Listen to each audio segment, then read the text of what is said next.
सार्थ श्री ज्ञानेश्वरी अध्याय 9 राज विद्या राज गुह्ययोग।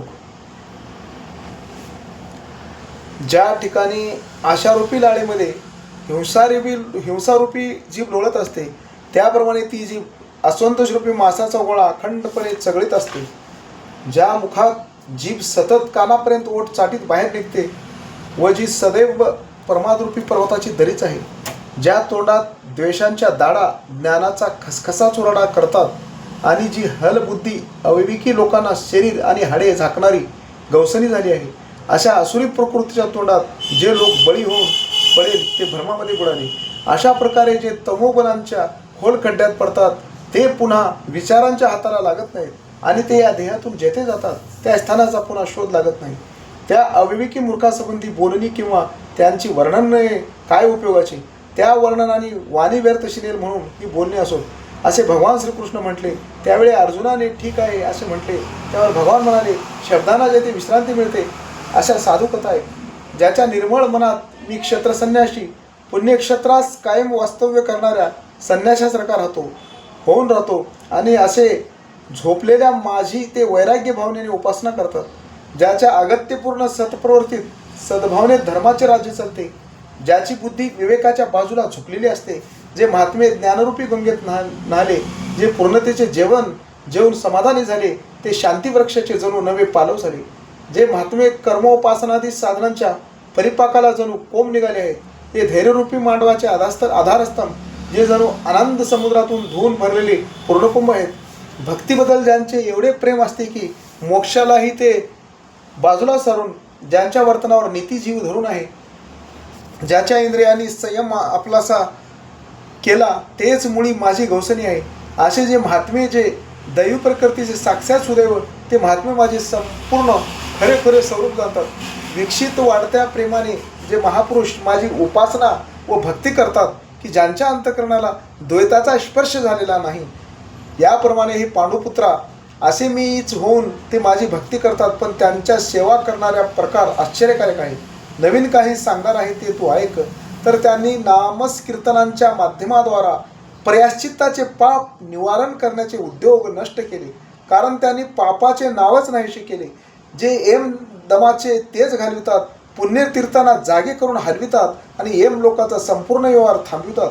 एम म्हणतो आता एवढं माझी भक्ती केल्यानंतर, भगवान श्रीकृष्णाची जेव्हा भक्ती केल्यानंतर सर्व पुण्य झाल्यामुळं यम परेशान झालं. यम म्हणतात आता मी कुणाला खावं आणि कुणाला दम द्यावं आणि कुणाचं दमन करावं. यम असं एवढं भगवंताच्या भक्तीमध्ये सामर्थ्य आहे म्हणलं यम भिवू लागला आहे. यम म्हणतो आता कोणता निग्रह करावा, दम म्हणतो आता कोणाचे दमन करावे.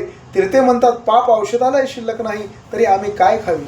ज्या ठिकाणी तीर्थे असतात तर स्नान केल्यानंतर पाप निघून जातात, पण तीर्थेसुद्धा म्हणतात की आता आम्ही कुणाला खावे. म्हणजे भगवंताची भक्ती ज्यानं करू लागलेलं आहे, देवाचं नामस्मरण करू लागलेलं आहे, तर त्या ठिकाणी पुण्यवान झालेलं आहे, आम्हाला त्या ठिकाणी जाता येणार नाही असं असणारं ज्या ठिकाणी येम आणि तीर्थे बोलू लागली. या प्रकारे माझ्या नावाची घोषणा करीत जगाची दुःखे नाहीशी करीत अवघा विश्व ते ब्रह्मानंदाने भरून टाकतात. समय सूर्याची पाठ नसतानाही ते ज्ञान सूर्याची कायमची पाठ घडवितात.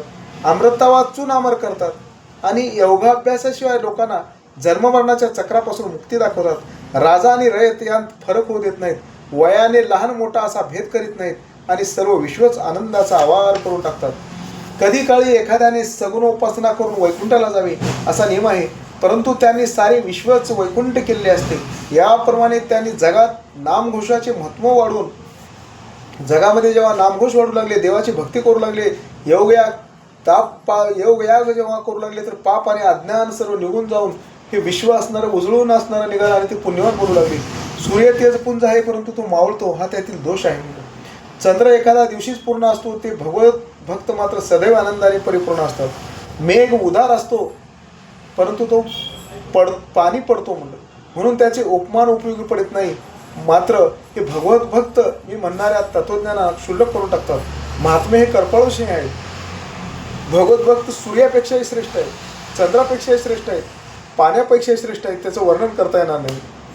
मी वैकुंठात असणार नाही, मी वैकुंठात असणारी नाही, एक वेळी मी सूर्यातही दिसणार नाही, परंतु योग्याच्या अंतकरणात मी सदाकाळी भरून उरतो म्हणलं. जे अखंड माझे नामघोष करतात त्यांच्याजवळ मी सूर्य मावळल्यानंतरही सापडतो, सूर्य उगल्यावरही सापडतो असे या ठिकाणी भगवान श्रीकृष्णाने अर्जुनाला म्हणू लागले.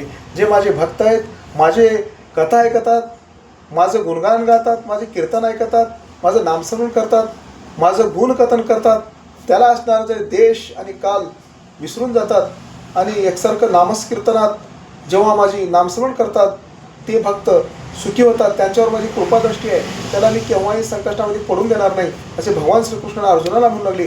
कृष्ण विष्णू हरी गोविंदा जन ह्या नावाचं अखंडपणे नामस्मरण करतो, ते अभिमानाने माझं नाव गातात, मी त्यांच्यासाठी आहे ते धावून जाऊन मी त्या संकष्टामध्ये त्याचं संकट दूर करतो.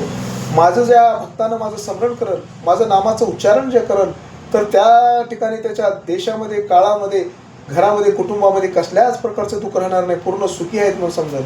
म्हणून अर्जुना तू लक्षात देऊन ऐक, विश्वातील एखादी माझी अशीच विपुल कीर्ती गातो की मग पांडुपुत्रा त्याबरोबर इथे काही प्रयत्नपूर्वकाने अंतकरण लावून त्याचा आदर्श पाळतात, बाहेरून नियमाचे काटेरी कुंपण लावतात, आत वज्रासन सज्ज केले आणि वर प्राणायामांची यंत्रे वाहती ठेवली, तेथे कुंडलिनी शक्तीच्या तेजाने मन व प्राणबळ यांच्या मदतीने जीवनकलेचे तळे सामर्थ्यवान झाले.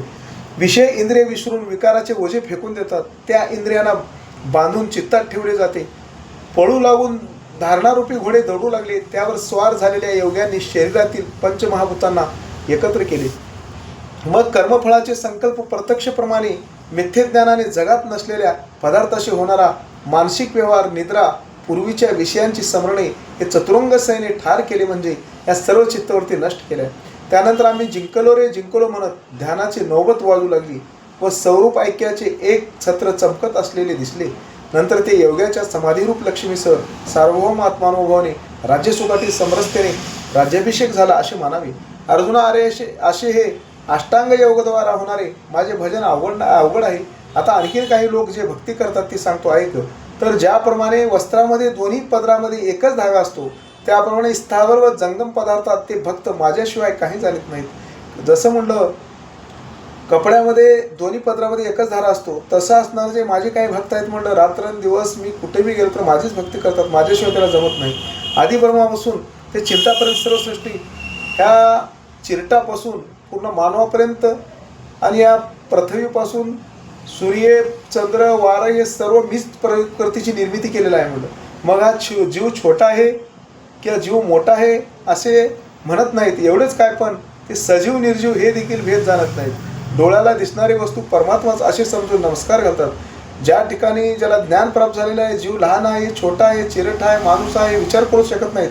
जसं हे निर्जीव आहे, सजीव नाही, सजीव आहे, हे त्याच्या डोळ्याला सर्वच असणारा भगवान श्रीकृष्ण दिसतो म्हणलं. त्याला समजून देव समजून नमस्कार करतात, तर त्या भक्तांना मी आहे ते त्याच्यावर संकष्ट येऊन देणार नाही म्हणलं. त्यावेळी त्यांना आपला चांगलेपणा आठवत आणि पुढील व्यक्ती नमस्काराला योग्य की अयोग्य असे मनी आणत नाहीत एकसारखे. त्यामुळे ते माणूस योग्य आहे का अयोग्य आहे ते मनामध्ये आणत नाहीत, तर देव समजून त्याला नमस्कार करतात. हेच मला आवडते म्हणलं, असंच भक्त मला आवडते म्हणलं.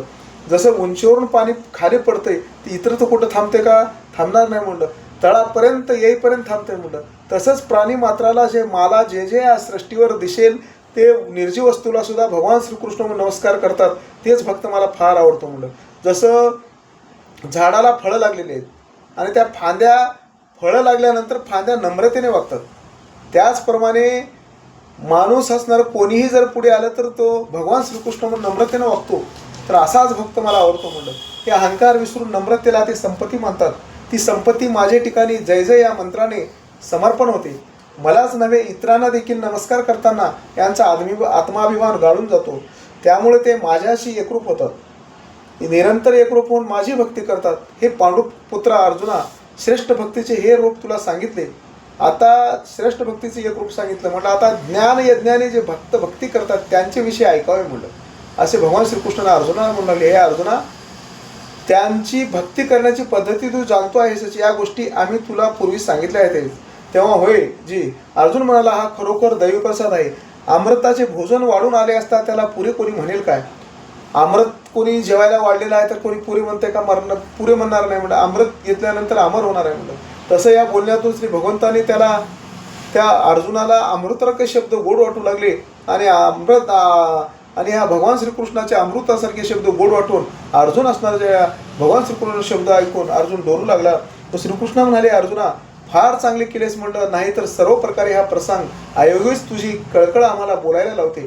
तेव्हा अर्जुन म्हणतो, हे काय चकोराशिवाय चांदणे नसते काय म्हणलं. ह्या ज्या ठिकाणी चकोर आहे म्हणलं, चकोराला चांदण्याशिवाय जमणार नाही म्हणलं. चांदण्याचाच प्रकाश चकोर पक्षी खातो. तसं भगवान श्रीकृष्णाशिवाय जो भगवान श्रीकृष्णाशिवाय काही जमणार नाही, चकोरासारखा भक्त असला पाहिजे. अहो, विश्वाला शांत करावे त्या ठिकाणीच त्यांचा ठिकाणचा स्वभाव आहे की चकोर आशेने चंद्राकडे आपली चोंच पुढे करतो. चकोर चंद्राकडे आपली चोंच पुढे करतो. तद्वत हे दयाघन आम्हाला थोडे चंद्रकिरण द्या म्हणून आम्ही विनवितो. मेघ आपल्या अवताराने प्राणी मात्राची जगाची ताण भागितो म्हणलं. पाणी पडल्यानंतर जगाची ताण भागितो. त्या पावसाच्या मानाने चातकाची ताण भागते म्हणलं. चातक पक्षी जमिनीवरलं पाणी पिऊ शकणार नाही म्हणलं. तसं एक चुळकाभर पाण्यासाठी माणसाला नदीला जावे लागते म्हणलं. चुळभर पाणी घ्यायला नदीला जावे लागते. वास्तविक त्याची तहान अशी किती म्हणलं, तर आमची पीडा लहान असो की मोठी ती भगवंतालाच सांगावीच पाहिजे म्हणलं. म्हणून ह्या संसारामध्ये आल्यानंतर जे जे आपण काम केलो, चांगला असो काही असो, भगवंताला अर्पण केलं पाहिजे. सर्व भगवानाचं श्रीकृष्णाचंच नामस्मरण केलं पाहिजे म्हणलं. तेव्हा देव म्हणाले, पुरे आम्हास एवढा आनंद झाला आहे की त्यावर पुन्हा तुझी स्तुती ऐकावी एवढी संशयता उरली नाही. तू निष्ठेने ऐकत आहेस, ते ऐकणेच आमच्या वक्तृत्वाची तुझ्याशी सोयरीक होते, नाते जोडलेले जाते. याप्रमाणे भगवंतांनी गौरवपूर्ण पुरस्कार करून मोठ्या प्रेमाने बोलण्यास सुरुवात केली. तरी तो ज्ञानयज्ञ अशा स्वरूपाचा आहे. आदिसंकल्प हा यज्ञस्तंभ आहे. पंचमहाभूते हा यज्ञमंडप आहे व द्वैतबुद्धी हा पशु आहे. मग पंचमहाभूताचे जे विशेष गुण किंवा पंचप्राण हेच यज्ञाचे पूजा साहित्य आणि अज्ञान हे तूप आहे.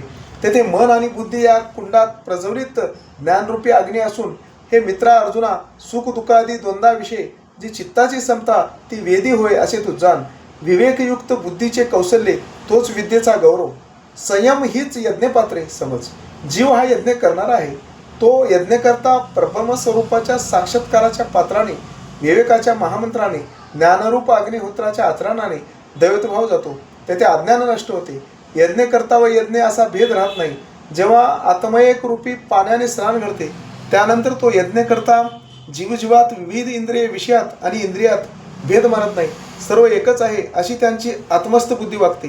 हे पांडुपुत्रा, जसे झोपेतून जागा झालेला माणूस म्हणतो की झोपेच्या अधीन झाल्यामुळे हे स्वप्नातील शेना मीच झालो होतो ना, आता ती शेना स्वप्नात पाहिली होती, ती शेना नाही, हे सगळे मीच आहे, हे विश्व त्याला एकत्वाने मान्य होते.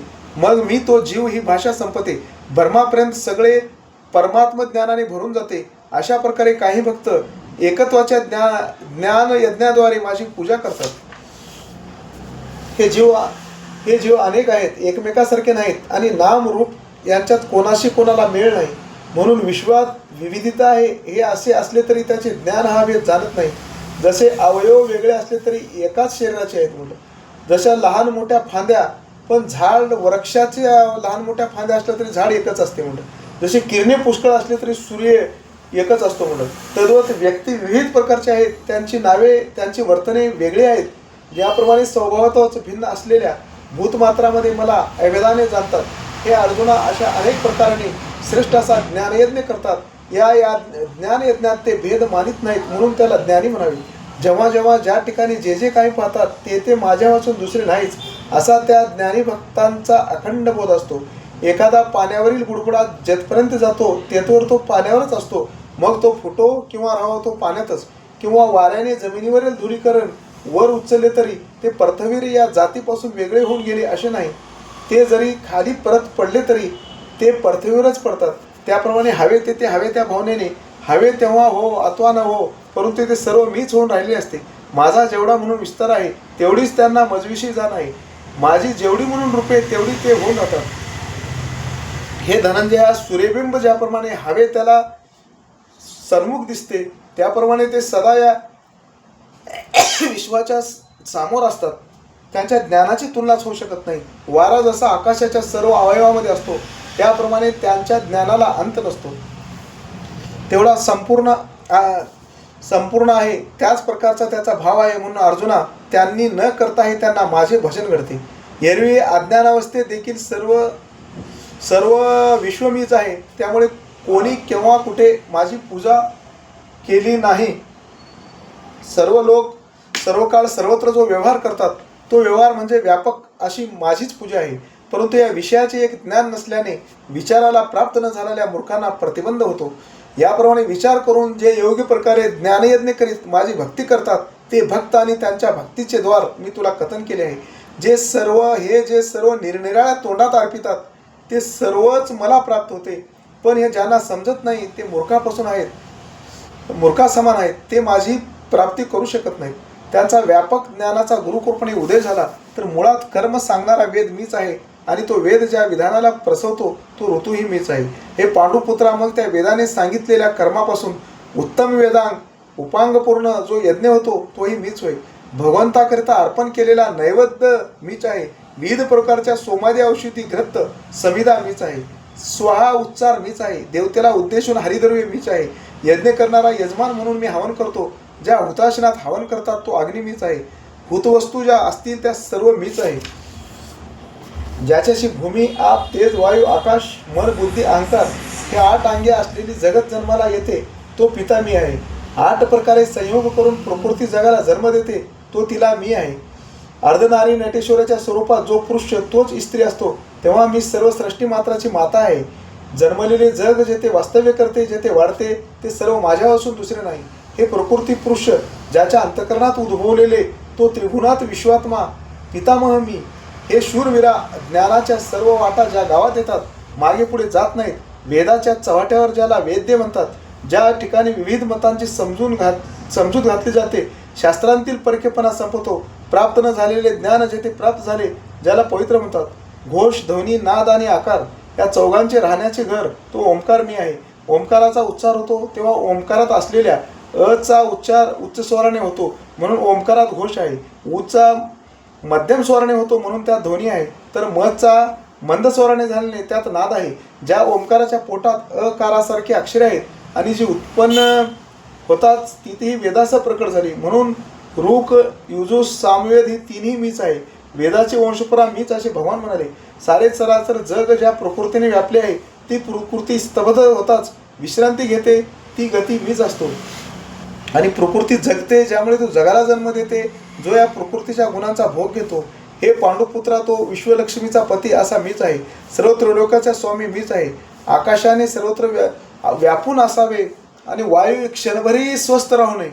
अग्नीने जाळावे, पावसाने एकसारखं वर्षाव करावं आणि पर्वतानं कितीही पाणी पडलं तर आपली जागा सोडू नये आणि कितीही जर पाणी पडलं तर मर्यादानं आपली सागराने आपली मर्यादा ओलांडू नये. आणि प्राणी मात्रांना पृथ्वी जी आहे, पृथ्वीवर प्राणी मात्र मुंगीपासून चिरटापासून ते मानवापर्यंत जेवढे प्राणी मात्र आहेत त्यांनी ह्या पृथ्वीवर सर्वजण एक सुखरूपाने राहावं हे माझी आज्ञा आहे म्हणलं.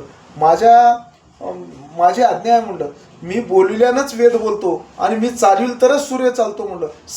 सर्व जगाला चालना देणारा प्राण मी आहे.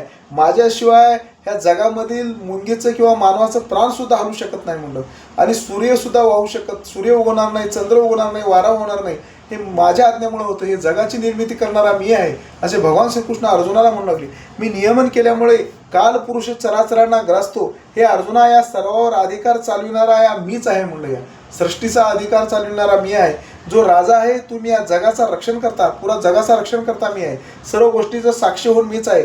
पांडवा नामरूपात जो परिपूर्ण भरून राहिला आहे स्वतःच नामरूपांचा आधार आहे. पाण्याच्या लाटा पाण्याच्या आधारावर असतात, त्या लाटात पाणी असते. त्याप्रमाणे जो सर्वात राहतो, आपल्या ठिकाणी वसविणारा आश्रयदाता तो मीच आहे. शरण येण्याचे ठिकाणी एक योग्य आहे, माझ्या वाचून अन्य रक्षण करता नाही असे हे समजून शरण येतो. त्याचे जन्ममरणाचे दुःख मी निवारण करतो. प्रकृतीच्या सत्व, रस, तम या वेगवेगळ्या गुणांना अनुसरून जगत असलेल्या जगाचा जो प्राण आहे प्राणी मात्रांना जगवतो. जसे सागर आणि डबके असा विचार न करता सूर्य प्रत्येक जलाशयावर बिंबतो, तद्वत ब्रह्मादिभूत मात्रावर मी प्रकाशतो. अर्जुना, मी या त्रिजगतावर अधिकार गाजविणार आहे. जन्ममरण अस्तित्व या सर्वाचे मूळ मीच आहे म्हणलं. आणि बीज फांद्यांना जन्म देते, मग ते वृक्ष पण पुरा बीजातच समाविष्ट होते. तद्वत फांद्यांना जन्म देते, त्याप्रमाणे माझ्या सृष्टी संकल्पापासून सगळे विश्व निर्माण होते. त्यानंतर कल्पांताच्या वेळी ते संकल्पातच विलीन होते. अशा प्रकारे जगाचे मूळ न दिसणारा वासनारूप जो संकल्प त्याचे कल्पांती जेथे राहण्याचे ठिकाण होते ते ठिकाण मीच आहे. नामरूपे जेव्हा नष्ट होतात, वर्ण व्यक्ती आटून जातात, जातीचे प्रकार नाहीसे होतात, हा जगदाकार नाहीसा होतो. नवीन युगाच्या आरंभी पुनश्च आकार देण्यासाठी सर्व वासना आणि संस्कार अमर होऊन जिथे विसावा घेतात ते आश्रयस्थान मी होय. सूर्य रूपाने मी तापतो, पाण्याच्या प्रवाहानं मी शोषतो, नंतर इंद्र होऊन मी पाऊस पडतो, तेव्हा पुन्हा समृद्ध होतो. अग्नी लाकडे खातो तेव्हा ती जळणारी असतात, जेव्हा ती लाकडेच अग्नी होतात तेव्हा तीच दुसऱ्याला जाळणारी होतात. त्याप्रमाणे जगात मारणारे हे दोन्ही माझे रूपे आहेत हे समज. मृत्यूच्या वाट्याला जे जे काही येते ते सुद्धा माझेच रूप आहे आणि न मरणारे अविनाशी ते मीच आहे. विपुल बोलूनच ज्याचे वर्णन करावे ते सर्व एकाच वाक्यात सांगता येते. असे सत आणि असत हे सर्व मीच आहे. अर्जुना, मी नाही असे ठिकाण नाही. असे ठिकाण कोणते आहे म्हणलं? परंतु प्राण्याचे दुर्भाग्य समजत नाही, कारण मी सर्वत्र असूनही ते मला जाणत नाही. लाटा पाण्या वाचून सुकतात, प्रकाशाचे किरण दिव्याशिवाय लुप्त होतात, तसे माझ्यामुळे ते आहेत, पण ते मी माझ्याशी एकरूप होत नाहीत. हे आश्चर्य आहे. याच्या विश्वाच्या आत बाहेर मी असून या संपूर्ण जगाला मी आक्रमिला आहे. पूर्वकर्म त्याचे की त्याच्या अंतःकरणात देव असू नये. अमृताच्या सागरात असताना जे पाण्याची विहीर पाहू इच्छितात, मी त्यांच्यात आत्मरूपी असताना मला शोधतात. असे जे दुर्दैवी लोक आहेत, काय करावे?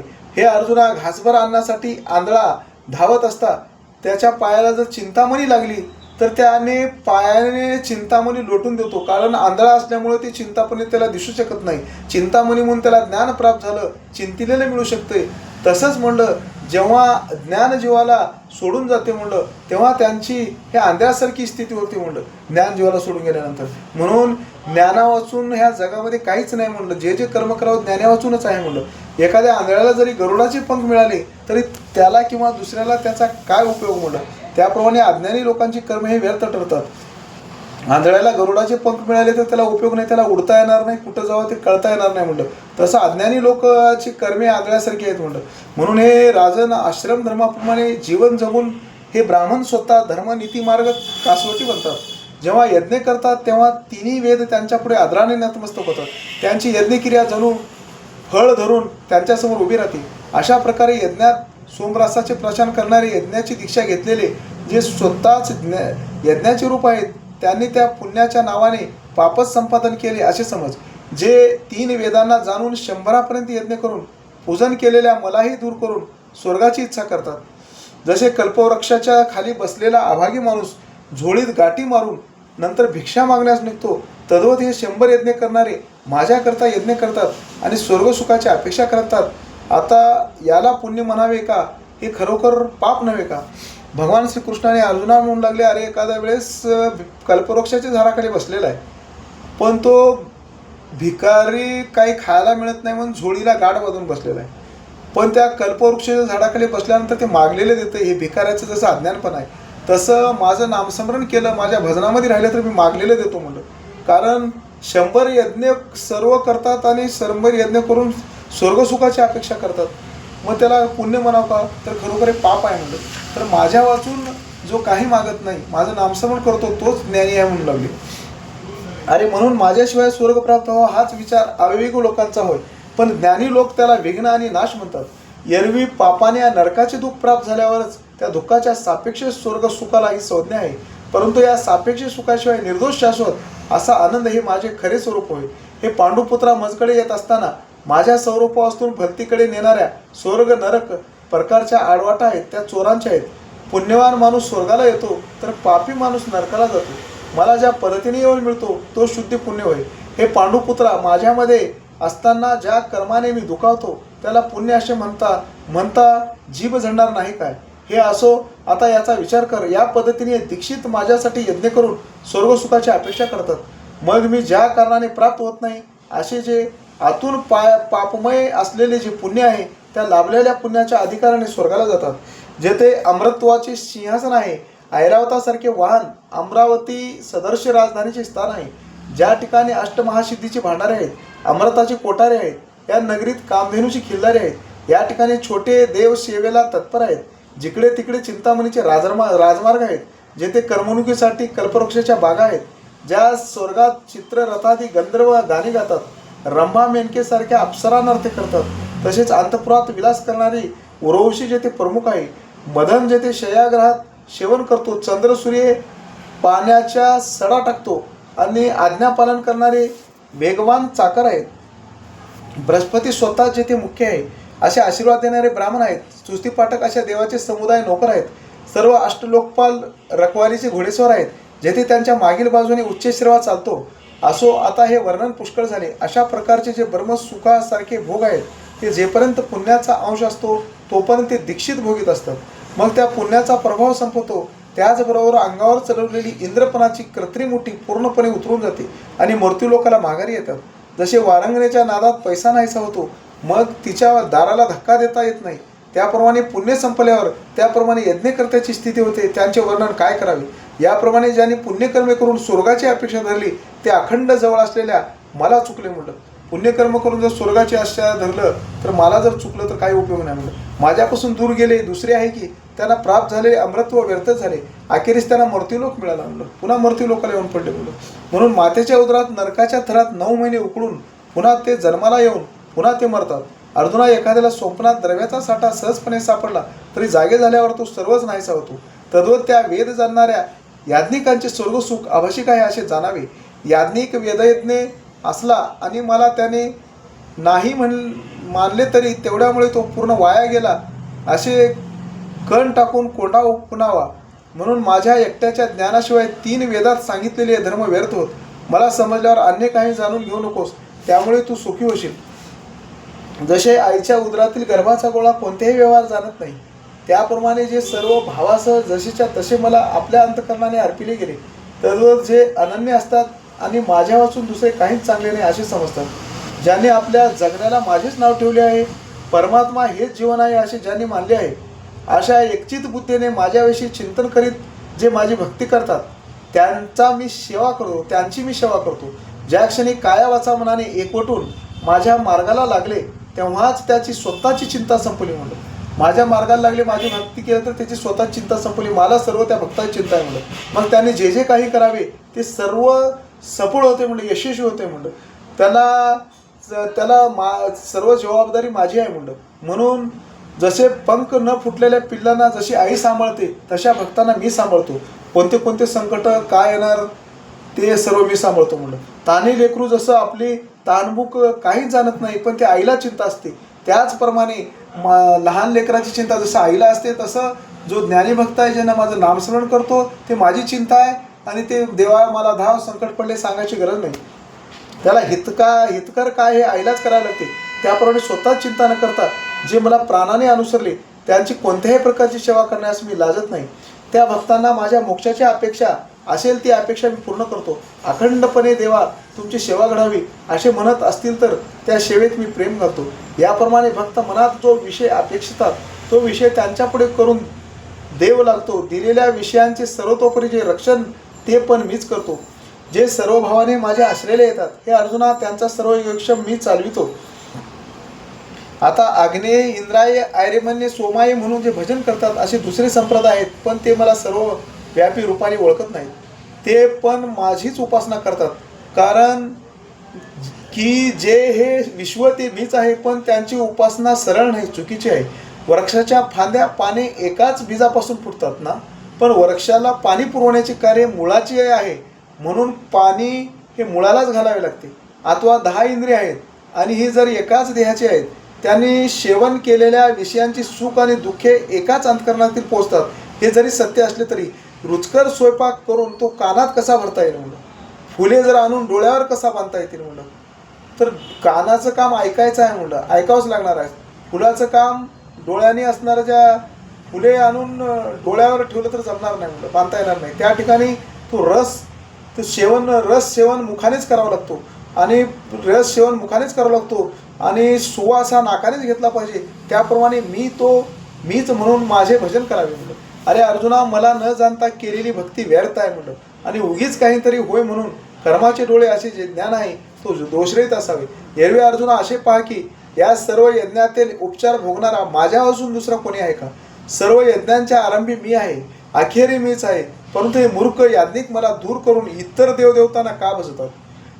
देवासाठी पित्रासाठी गंगोदक हाती घेऊन गंगेचे अर्धे रूपाने सोडतात. हे भक्त माझे मलाच देतात. भावना वेगळी असते एवढाच फरक. त्यामुळे हे पार्था, हे अर्जुना, हे मजपर्यंत कधीच येत नाहीत. अंतःकरणात जी इच्छा बाळगलेली असते ती गती मिळते. अंतःकरणाने, वाणीने, इंद्रियाने होणाऱ्या ज्यांच्या उपासना देवाच्या ओघात धडके आहेत, ज्यांच्या उपासनेचे विषय अनेक देव झाले आहेत, ते शरीर पडताक्षणी देवच होतात. पित्रांना उद्देशून जे व्रत करतात ते शरीर पडताच पितृलोकी जातात. यज्ञ, राक्षस, प्रेत, पिशाच, ब्रह्मराक्षस ही ज्यांची श्रेष्ठ उपासना दैवते आहेत, ज्यांनी त्यांची तंत्रमंत्राने उपासना केली आहे, त्यांचा देहाचा पडदा दूर सरला आणि त्यांना पिशाच योनी प्राप्त झाली. अशा प्रकारे त्यांची कर्मे त्यांच्या संकल्पानुसार फळे देतात. ज्यांनी आपल्या डोळ्यांनी माझेच रूप पाहिले, कानाने माझीच कथा ऐकली आणि मनाने माझेच चिंतन केले आणि तोंडाने माझेच गुणवर्णन केले, माझेच नामस्मरण केले, तर आपल्या सर्व अंगाने ज्यांनी मलाच पूजन केले, आपल्या सर्व हातानं पायानं माझ्या असणाऱ्या हातानं पूजा केली, पायानं तीर्थयात्रा केली, मलाच नमस्कार केले आणि माझ्या हातानंच हे दानपुण्य केले, ते मलाच सादर केले. ज्यांनी माझा अभ्यास केला, ज्याचे अंतरंग बहिरंग केवळ मीच तृप्त करतो, ज्यांनी आपले जीवन माझ्यासाठी राखले, आम्ही हरीचे दास आहोत असे जगात भूषण मिळविण्यासाठी जे आपल्या अंगात अहंकार बाळगतात, माझ्याच एका लोभाने लोभी होतात, जे माझ्या अपेक्षेने इच्छितात, जे मदविषयक प्रेमाने प्रेमळ, जे माझ्या वेडाने वेडे होऊन लोकांना जाणत नाहीत, ज्याची शास्त्रे मला जाणतात, ज्यांच्या मंत्रांनी माझी प्राप्ती होते, त्या सर्व क्रियांनी ज्यांनी माझी पूजा केली, जे मरणाच्या पूर्वी माझ्याशी एकरूप झाले, हे जे ते उघड सत्य आहे, ते मरणाच्या नंतर दुसरीकडे कसे बरे जातील. ज्यांनी माझीच भक्ती केली, ज्यांनी सेवेतून स्वतःला मला अर्पण केले, ते माझ्या स्वरूपाला पोहोचले. अर्जुना, माझे ठिकाणी भक्तांनी केलेल्या आत्मसमर्पणाशिवाय दुसऱ्या कोणत्याही उपचारात मला रस नाही. मी कोणत्याही उपचाराने वश्य होत नाही. या विषयात मी भगवंतास जाणले असा अभिमान बाळगतो, त्याने मला मुळीच जाणले नाही. जो शास्त्रज्ञानाची संपन्नता मिळवितो तीच त्याच्या ज्ञानात उणीव असते. आम्ही कृतार्थ झालो असे जो म्हणतो तो काहीच झालेला नसतो. अर्जुना, जे लोक यज्ञ, दानादी साधनांनी किंवा तपानी माझी प्राप्ती करून घेण्याचा गर्व ठेवतात, त्याची ती साधने गवताच्या काडीप्रमाणे आहेत. हे पहा, ज्ञानाच्या प्रभावात वेदापेक्षा कोण अधिक श्रेष्ठ आहे, किंवा शेषाहून अधिक तोंडाचा कोणी बोलका आहे काय? तो सुद्धा माझ्या अंतरुणाच्या खाली लपून बसतो. शेषापेक्षा कोणी बोलका आहे का म्हणलं? नाही. तर 1000 तोंडाच्या शेषनारायणावर असणारा मी झोपतो म्हणलं. दुसरा जो वेद तो परमात्मा स्थूल नाही, सूक्ष्म नाही, मूर्त नाही, अमूर्त नाही असे म्हणून मागे पडतो. सनक इत्यादी तेथे वेडे होऊन गेले. तपस्याची निवड करताना भगवान शंकराजवळ बसविता येईल अशी योग्यतेचा कोणी नाही. तो शंकर सुद्धा हा अभिमान सोडून माझे चरणतीर्थ मस्तकावर धारण करतो. जिच्या घरी श्रीसारख्या दासी आहेत, अशा लक्ष्मीशी संपत्तीच्या बाबतीत कोण बरोबरी करू शकेल काय? त्या लक्ष्मीच्या दासी सहज खेळताना घरकुल करतात. त्या घरकुलाला अमरपुरे अशी नावे ठेवली. अमरपुरे नावे अशी ठेवले तरी त्यात इंद्रादिक देवता भावल्या होत नाहीत काय? त्या दासींना ना आवडल्याने जेव्हा ते घरकुल मोडून टाकतात तेव्हा इंद्रही कंगाल होतो. या दासी ज्या झाडाकडे पाहतात तो कल्पवृक्ष होतो. जिच्या सहवासातील दासीची अशी शक्ती आहे, अशी जी ऐश्वर्याची मुख्य मालकीन लक्ष्मी, तिचीही ती किंमत नाही. हे पांडुपुत्रा, ती अभिमान सांडून सर्वार्पणाने भावनेने जेव्हा सेवा करू लागते तेव्हा ती कोठे माझे चरण चुरायला योग्य होते म्हणलं, तर अशी लक्ष्मी सुद्धा माझे पाय असणारा दाबीत असते म्हणलं. श्रीमंतीचा मोठेपणा दूर टाकावा, सर्व प्रकारची विद्वत्ता विसरून जावी, जगातील सर्वांना मोठेपणा द्यावा, सर्व पांडित्य विसरावे, तेव्हा असा जो जगात सर्वाहून लहान होईल तो माझ्याजवळ येईल. हे राजनारे सहस्त्र रश्मीपुढे चंद्रसूर्यसुद्धा फिक्का पडतो. तेथे काजव्याने आपल्या थोड्याशा तेजाच्या बळावर काय गर्व करावा? जेथे लक्ष्मीचे महत्त्व चालत नाही आणि भगवानाचे शंकराचे तपसुद्धा पुरे पडत नाही, तेथे सामान्य असंस्कृत माणसे मला कसे ओळखू शकतील? त्यासाठी देहावरचे प्रेम नष्ट करावे, सर्व गुणांचे लोन करून उतरून टाकावे, अभिमानाची ओवाळणी करावी म्हणलं. अमर्याद भक्तिभावाने मला अर्पण करण्याच्या निमित्ताने कोणत्याही झाडाचे पान तेही एकच फळ हो, मग तो भक्त ते फळ माझ्याकडे थोडेसे दाखवितो आणि मी दोन्ही हात पुढे पसरतो. दोन्ही न टाकता ती ते मोठ्या आदराने सेवन करतो. हे पांडुपुत्रा अर्जुना, एखाद्याने भक्तिपोटी म्हणून मला एक फूल दिले तसे पाहिले तर त्याचा स्वाद घेतो, त्याचा असणारा जे वास घेतो, पण मला न राहून मी ते तोंडातच घालतो. फुलांचाच कशाला विचार करावा? मला स्वतःला आवडलेले केवळ एक पान देखील आवडते. ते पान ताजे असावे असे नाही, अगदी सुकलेलेही पसंत करेन, परंतु ते पान भक्तीने परिपूर्ण भरलेले आहे की नाही एवढेच मी पाहतो. जसे भुकेलेला माणूस अमृताने तृप्त व्हावा तसे ते पानच मी त्याच आवडीने आणि आनंदाने खातो. किंवा एक वेळ असे पण घडेल की जो पाला तोही कदाचित मिळणार नाही, मग पाणी मिळायला संकट मिळणार नाही. म्हणजे पाणी मिळणार नाही असे नाही म्हणलं तर एखाद्या वेळेस जर त्याला मला अर्पण करण्यासाठी एखाद्या वेळेस जर फळ मिळालं नसेल तर तो मी असणारं जे फूल असणारं जे अर्पण केलं तर चालतंय. मला अर्पण करण्यासाठी फूल मिळालं नसेल तर त्या झाडाचं पान अर्पण केलं तर चालतंय. पान जरी अर्पण मिळेल नसेल तर कोणत्याही असणं फुकट पाणी तर मिळणार नाही ना, ते पाणी अर्पण केलं तरी मला मिळते म्हणलं. म्हणून कारण ते कुठेही विनामूल्य पाणी मिळणार म्हणलं. तसंच सहज प्राप्त झालेले ते पाणी सर्वोपचार मानून ज्यांनी मला अर्पण केले आहे, ज्या भक्तांनी तर असे अर्पण मला केल्यानंतर मला एवढा आनंद होतो तर ज्या भक्तांनी वैकुंठापेक्षा विशाल देवळे माझ्यासाठी निर्माण केली आहेत की काय, आणि कौस्तुभापेक्षाही कांतिमान रत्नाचे अलंकार मला दिले आहेत अशी एवढी मला आनंद वाटतो. त्याने क्षीरसागराप्रमाणे अपरंपरा रमणीय अशी दुधाची शयगरी निर्माण केली की काय असे मी समजतो. एवढं मला या भक्तीनं अर्पण केल्यानंतर आनंद वाटतो. त्याने कापूर चंदन आगर अशा सुगंधाचा रमणीय सूर्यच माझ्यासाठी आपल्या हाताने दीपमाळेवर लाविला आहे की काय. गरुडासारखी वाहने, मंदार, पारिजात, कल्पवृक्ष यांची उदाने, कामधेनूची गोधने मला अर्पण केली. त्याने माझ्या नैवेद्यास अमृतापेक्षाही रसभरीत पुष्कळ पोकाने वाढले असे समजतो. भक्ताच्या थेंबर पाण्याने मी सदैव सुखी असतो. या भक्ताचं थेंबर पाणी दिल्यानंतर सुद्धा भक्तीनं दिलं तर मी सदैव सुखी असतो. अरे अर्जुना, मी काय सांगावे, तुम्ही आपल्या डोळ्यादेखीत मी सुदाम्याच्या पोह्यासाठी पुरचुंड्याची गाठी सोडल्या हे पाहिलेच आहे म्हणून. सुदाम्यातला असणाऱ्या त्या ठिकाणी सुदामाच्या पोह्यासाठी असणारे मी किती प्रेमाने पोहे खालो म्हणलं. मी केवळ भक्ताच्या अंतकरणातील पोहे सुदामदेवाचे फके मारी कोरडेचे थोर प्रेमाचा भुकेला हाची दुष्काळ त्याला म्हणलं. मी केवळ भक्ताच्या अंतकरणातील प्रेमभाव पाहतो. त्या भक्तीत अर्पण करावयाचे उपचार कसे आहेत हे मी समजत नाही. आम्ही कोणाही भक्ताच्या प्रेमाचा स्वीकार करणारे अतिथी आहोत. पत्र, फूल, फळ हे सर्व भक्तीचे निमित्त आहेत. आम्हाला शुद्ध विमल भक्तीशी कर्तव्य आहे. हे अर्जुना, तू एका साध्या सोप्या उपायाकडे लक्ष दे. आपल्या घरी समायोजित असे जे तू सहजच करतोस, जे तू कर्म करशील किंवा शब्दादी विषयांचा भोग घेशील किंवा अनेक प्रकारच्या यज्ञरूप कर्माने हवन करशील किंवा सत्पात्री दाने किंवा सेवकांना वेतने तसेच तपादी साधने आणि वर्ते आचरशील, याप्रमाणे तुझ्या देहेंद्रिय मनबुद्धीकडून जी जी स्वाभाविकपणे लौकिक वैदिक क्रिया घडेल ती सर्व क्रिया मला समर्पण करण्याची इच्छा करून माझ्या प्राप्तीच्या उद्देशाने करावी. आपल्या मनात क्रिया केल्याची काही आठवण उडू देऊ नकोस. अशा प्रकारे धुवून स्वच्छ केलेली कर्मे माझ्या हाती घ्यावी. मग अग्निकुंडात बीजे घातली तर ती अंकुराच्या अवस्थेला जशी मुक्तात, अग्निकुंडात बीजे घालून पेरलं तर उगवतात का, उगवणार नाहीत म्हणून. तसेच मला अर्पण केलेली कर्मे चांगले वाईट या रूपाने फळच देत नाहीत म्हणून. अर्पण न केल्याने कर्मे जेव्हा उरतात तेव्हा ती सुख दुःख रूपी फळ देतात. त्या फळांना भोगण्यासाठी कोणत्या तरी एका देहाला यावे लागते. ते कर्म मला अर्पिले तेव्हाच पुन्हा जन्म घेणे संपले. त्याबरोबर येणारे त्रिविध तापही नष्ट झाले. म्हणून अर्जुना, याप्रमाणे कर्मफळाचा त्याग केल्यास तुला उद्याचा वेळ अधिक कठीण होणार नाही. भविष्यात जन्ममरण चुकवता येईल, त्रास भोगावा लागणार नाही. म्हणून ही तुला सोपी युक्ती सांगितली. या कर्मफल त्यागाच्या युक्तीने या देहाच्या बंधनात पडावे लागत नाही, सुख दुःखाच्या सागरात बुडावे लागत नाही आणि माझ्याच आनंद रूपाशी ऐक्य घडते. तो मी कसा आहे असे विचारशील तर जो सर्व प्राणीमात्राच्या ठिकाणी सप्रमाण आहे, ज्याच्या ठिकाणी आपला हा फरक हा भेद नाही, असे मला जे जाणतात, जे अहंकाराच्या ठाव ठिकाणं मोडतात, जेव्हा माझ्याशी एकरूप होऊन कर्माने मला भजून माझे भजन करतात, ते देहधारी असले तरी देहात नसतात तर माझ्या ठाई असतात. मी त्यांच्या हृदयात भरून असतो. एका लहान बीजात मोठा वड जसा सामावलेला असतो आणि ते बीज पुन्हा त्या वडाच्या झाडात बीजकणिका असते म्हणत, त्याप्रमाणे आमच्यात आणि भक्तात बाहेरच तेवढा परस्पर भेद असतो. त्या वाचून आतल्या ब्रह्मवस्तूचा विचार केलास मी तेच आणि ते मीच आहेत.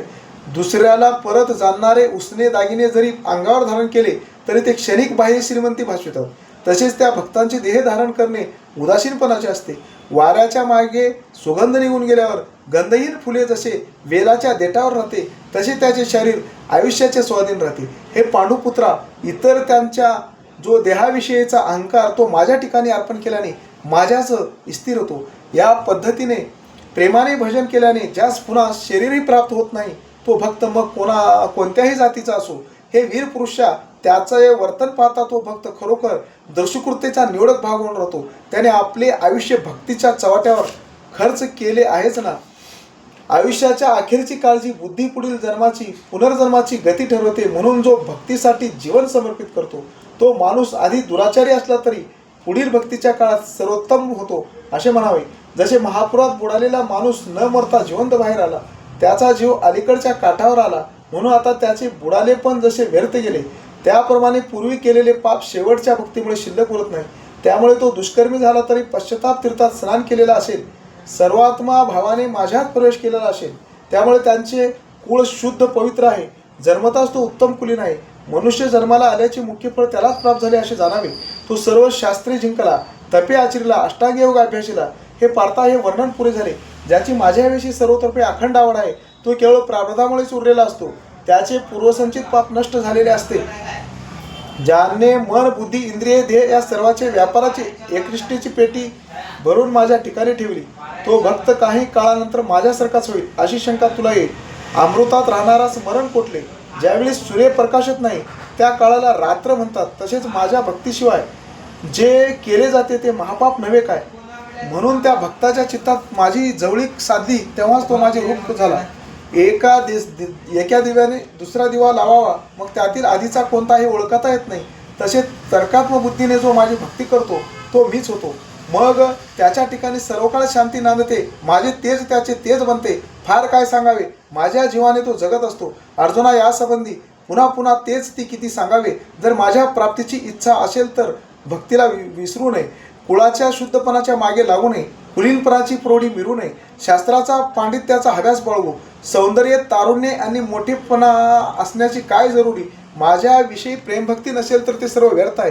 दाण्याचे कण नसलेली रिकामे कणसे एका दाटेली लागले आहेत, पण त्याच्यात जर दाणेच नसतील तर कणीस किती मोठे आणि उपयोग नाही. तसं माझी भक्ती केलेली नसेल, माझं नामस्मरण केलेलं नसेल, कितीही ऐश्वर्य संपन्न असेल, कितीही पैसेवान माणूस असेल, कितीही मोठा पंतप्रधान किंवा खासदार आमदार असेल तर त्याचं जगणं उपयोगाचं नाही म्हणलं. सुंदर नगर आहे पण त्याच्यामध्ये गाव मोठं चांगलं सुंदर बांधलेलं आहे, पण त्या गावामध्ये वसाड आहे, माणूसच राहत नाही तर उपयोग आहे का. तसं म्हणलं, ज्याचं नामस्मरण केलेलं नाही, माझं भजन केलेलं नाही, माझं पूजन केलेलं नाही तर ते सर्व वसाड गावासारखं आहे म्हणलं. किंवा आटलेले तळं आहे म्हणलं, आणि आटलेलं तळं खूप मोठं पण पाणीच नाही तर त्या तळ्याला जशी किंमत नाही, तसं जे माणूस जन्माला येऊन माझं नामस्मरण करणार नाही, माझं भजन करणार नाही, भजन कीर्तन ऐकणार नाही, तर वसाड तळ्यासारखं आहे म्हणलं. दुःखी माणूसच रानाला भेटला तर त्याला सुख मिळणार आहे का, मिळणार नाही म्हणलं. तसं त्या माणसाचं आहे म्हणलं, ज्यानं माझं नामस्मरण केलेलं नसेल तर. किंवा फळे न धरणारे धारण करणाऱ्या फुलांनी भारलेले झाड हे सारे व्यर्थ आहे म्हणलं. फूल खूप लागलेलं आहे पण त्या झाडाला फळच लागत नसेल तर ते झाड जसं उपयोगाचं नाही, तसं जे भक्त माझी भक्ती करणार नाही, माझी पूजा करणार नाही, माझं नामस्मरण करणार ते व्यर्थ आहे म्हणलं. त्याप्रमाणे माझ्या भक्ती वाचून ते सर्व वैभव कुळाभिमान आणि वेद्यतेच्या पोटे मोठेपणा व्यर्थ आहे म्हणलं. त्याप्रमाणे माझ्या भक्तीशिवाय जे जगले त्याला आग लागो. अरे पृथ्वीवर दगडगोटे नसतात का. म्हणजे माझ्या भक्तीशिवाय ज्या माणूस पृथ्वीवर जगलं तर त्याला आग लागो म्हणलं, तर ते पृथ्वीवर जे दगड पडलेले आहेत, बारके गोटे पडलेले ते दगडासारखं आहे असं या ठिकाणी भगवान श्रीकृष्णाने अर्जुनाला म्हणू लागले. पुंडलिका वरदारी विठ्ठल श्री ज्ञानदेव तुकाराम पंढरीनाथ भगवान की जय. माऊली ज्ञानेश्वर महाराज की जय.